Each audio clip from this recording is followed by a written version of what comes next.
Guys, the Nigerian political space never seemed to stop amusing people like me. Like, seriously, how do you wake up and you want to destroy everything you have built in the last couple of days or months?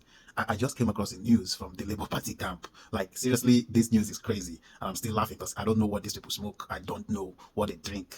I really don't know. I came across the news that says the Apapa faction and the Abure faction of Labour Party has decided to unite. They've settled their scores. Remember that it was the Abure faction of the Labour Party that Peter Obi was part of, right?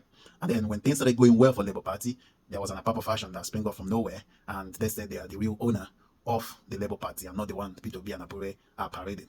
So there was a lot of to and fro, and everything was settled, and Peter Obi went on with the Labour Party for the presidential contest. But then remember, nobody knew about the existence of the Labour Party before Peter Obi went on board. So as soon as Peter Obi came on board in Labour Party became a sort of nationwide party. It was being accepted by everybody, and the youth backed it up in the name obedience. So they backed up Labour Party because Peter Obi pitched his tent with Labour Party, and of course everybody became obedient, and then they followed Peter Obi to Labour Party. Now the Abure faction and the Apapa faction are saying that they have come together to present a unified opposition against Peter Gregory Obi. As in, the only person who has brought you to limelight, the only person who has made you to look like an opposition party to the present government is the person you want to unite to fight against. Like, what do you smoke? What do you drink? How do you sleep at night? How do you think?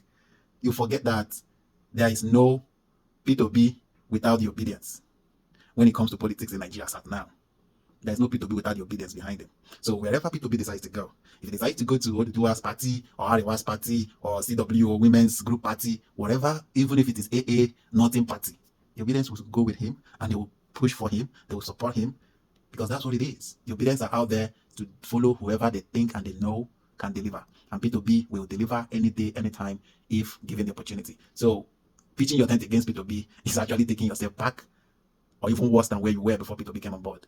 Peter Obi has come to bring Labour Party to limelight, and without Peter Obi, there is no Labour Party. There is no Labour Party. And when you say you are standing as an opposition against Peter Obi, remember, the position you're putting up against Peter Obi is just to reduce the population following of Peter Obi, right? And who are those following Peter Obi? It is the obedience. So what you're trying to do is to reduce the number of obedience behind Peter Obi. But how are you going to do that? You're not really fighting Obi. What you want to do is to pull down the number of obedience behind Obi. And how are you going to do that? How? It means you're indirectly or directly fighting the obedience to reduce their number or change their orientation. Nobody gave the obedience orientation. The obedience gave themselves brain and sense, and they decided to come together, and they're still coming together, and they're forming a resolution, the resolution that won the election in 2023, and that will win any election that is conducted in Nigeria, aside rigging and political violence. Obedience will win it any day, anytime. So if you're pitching your tent with whichever party we know they've bought you over, pitch your tent with them. Wherever Peter Obi goes is where obedience will go, and we will go in there with him. We'll do more than what we did in 2023. We will win the election, and whatever comes out of it, we are still ready to pull through. That's what it is. So whoever is advising you guys, whoever is making you think that Labour Party is in any way significant to the person of Peter Obi, the person is fooling you. Please go and collect your money from that person giving you the advice, because they are just wasting your time and your energy. And whatever you do that is against Peter Obi, you will regret for the rest of the existence of Labour Party as a whole. And as a matter of fact, in the next election, if Labour Party doesn't work with Peter Obi, they won't even see 10th to come to. 10th position. Whoever is going to be the presidential aspirant will not even see 10th position.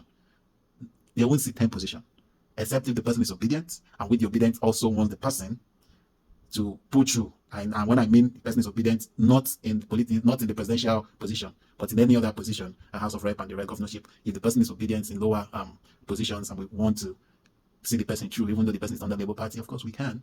But for the presidential, as much as Peter Obi is in ballot, Labour Party will not see 10th position in the presidential election. So, and of course, I am happy that you guys knew, as at least Labour Party, you guys who call yourself chieftains, know exactly what happened in 2023. You know Peter Obi won the election. And it's not because of what you got, because of what Peter Obi came with.